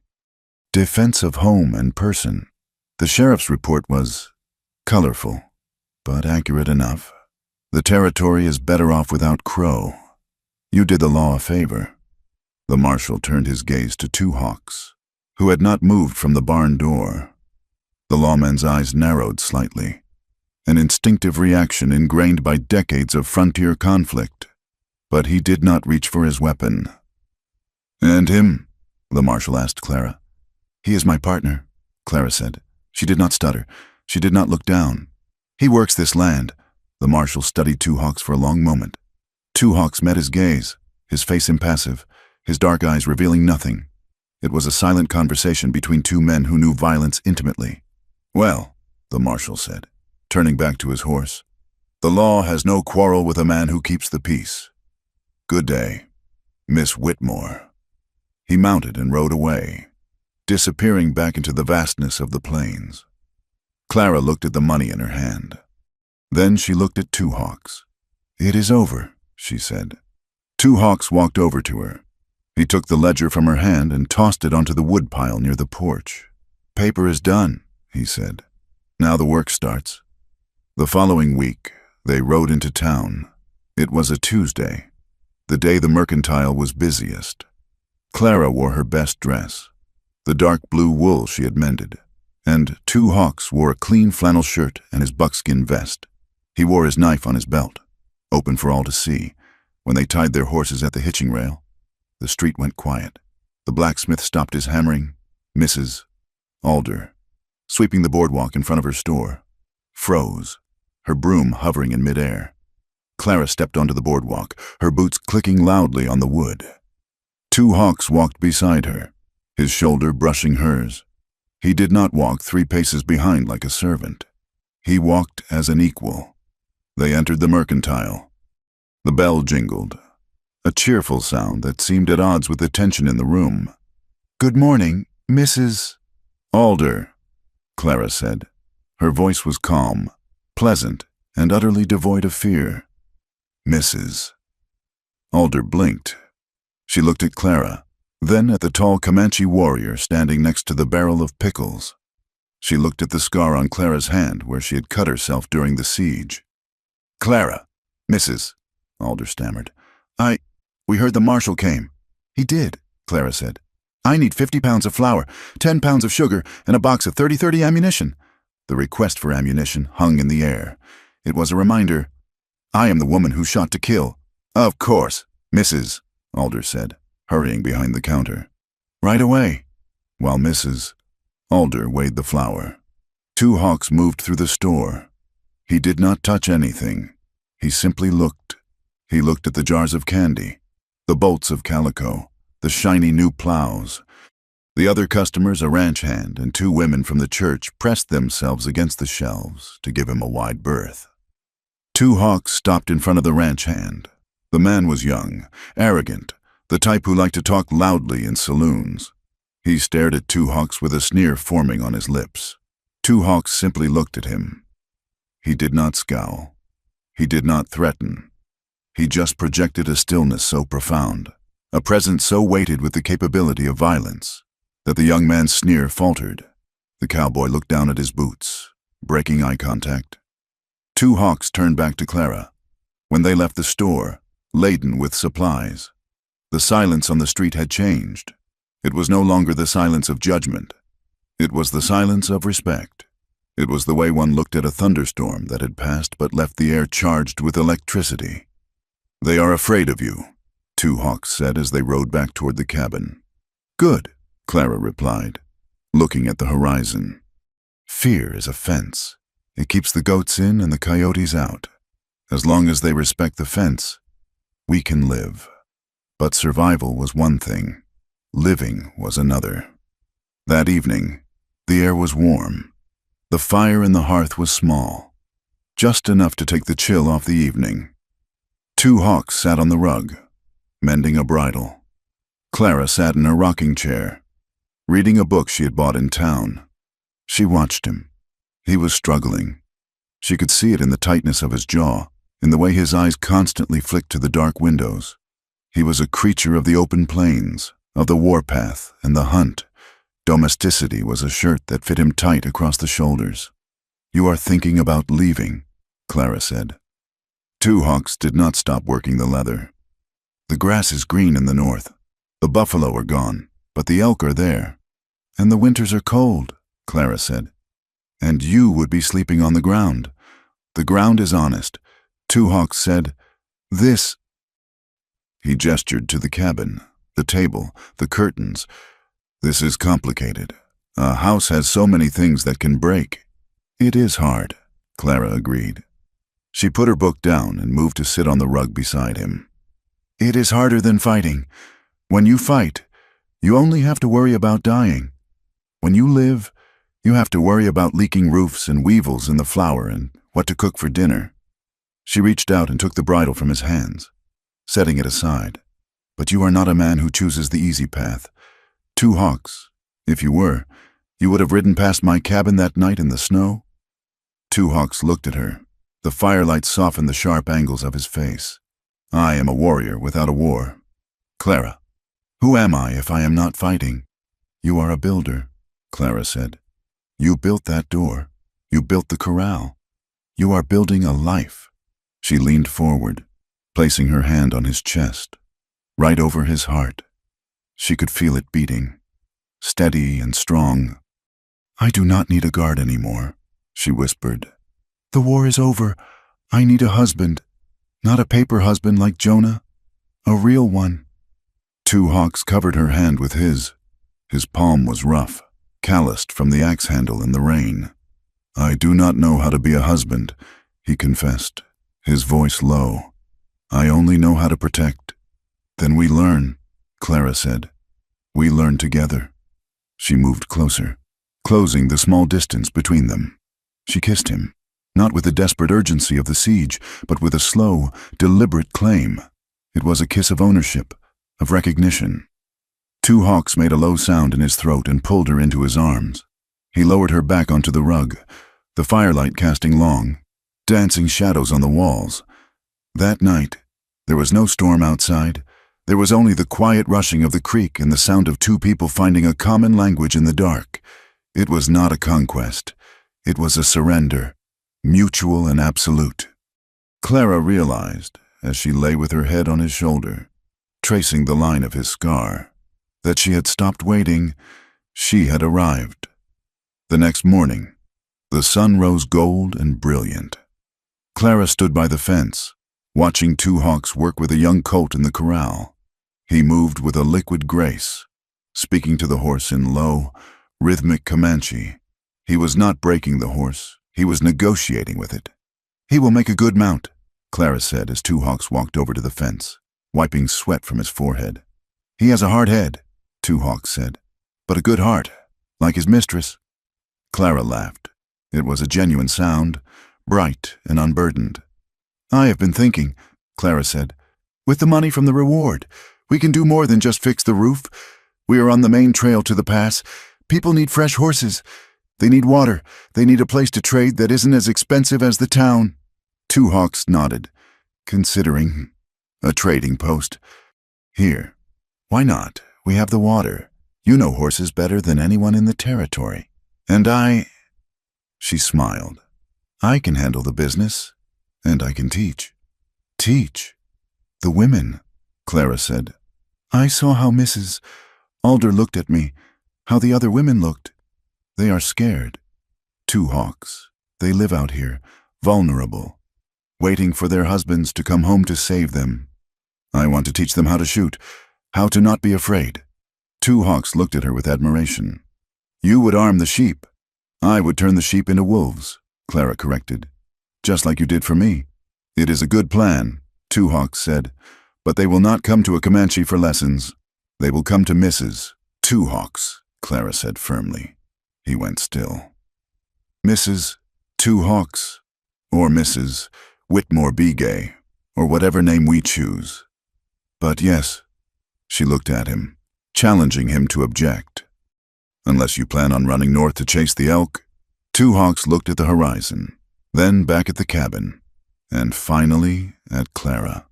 "The elk are fast," he said, "but they are not as interesting as you." Later that afternoon, Clara performed a final ritual. She walked to the edge of the creek, carrying the box of letters from Jonah Hale. The water was running clear now, washing away the red mud of the storm. She took out the letters. One by one, the paper was brittle, the ink fading. "My dear Clara, I promise you protection. I offer you a home." They were the words of a ghost, a man who had tried to buy a life with stolen gold. Clara struck a match on a stone. She held the flame to the corner of the first letter. It caught quickly, curling into black ash. She dropped it onto the wet sand and watched it burn. She burned them all, watching the smoke rise into the blue sky. When the last letter was gone, she turned to the mailbox. The wooden box that had been her altar, her jail cell of hope. Two Hawks was standing there, holding a crowbar. "You want it down?" he asked. Clara looked at the box. "No," she said. "Leave it." "It is empty." Two Hawks said. "It is just a box." Clara said, "It is not a promise anymore. It is just a place to put paper. We will use it for bills of sale, for orders for horses, for real things." She walked up to him and placed her hands on his waist. "The snow is gone," she said. Two Hawks looked down at her. The harsh lines of his face, carved by years of war and loss, seemed to smooth out. He looked at the woman who had opened her door to a blizzard, who had stitched his flesh, who had fought beside him in the blood and the ruin. He smiled. It was still a dangerous smile. It was sharp and wild, and held the promise that if anyone ever threatened her again, he would burn the world down to keep her safe. But it was also something else. It was the smile of a man who had staked his claim, not on land, but on a heart. "The snow is gone," Two Hawks repeated, his voice deep and warm as the earth beneath their feet. "And the grass is growing." He kissed her forehead, and together they turned to look at the cabin. It was scarred. It was patched, but it was standing, and the chimney smoke rose straight and true, marking the place where two survivors had decided to stop running and start building a fire that would last the night. The west was still wild. The wind still blew hard enough to strip the paint off a wagon. But as Clara took Two Hawks' hand and led him back toward their home, she knew one thing for certain: they were no longer just surviving the frontier. They were the frontier. Thank you so much for listening to this story. I hope you enjoyed the journey of Clara and Two Hawks as much as I enjoyed writing it. It is a story about finding strength in the most unlikely places and realizing that sometimes the safety we think we want is not nearly as valuable as the freedom we need. I would love to hear from you. Please leave a comment down below and tell me, where are you listening to this story from? Are you in a bustling city? Or somewhere out in the quiet country like Clara? So let's get a conversation going in the comments section. And if you enjoyed this tale, please consider subscribing to my channel, Wild West Tales. Hit that like button And if you really want to help this story reach more people, smash that hype button. Your support means the world to me and helps me keep bringing these stories to life. Stay wild, and I will see you in the next story.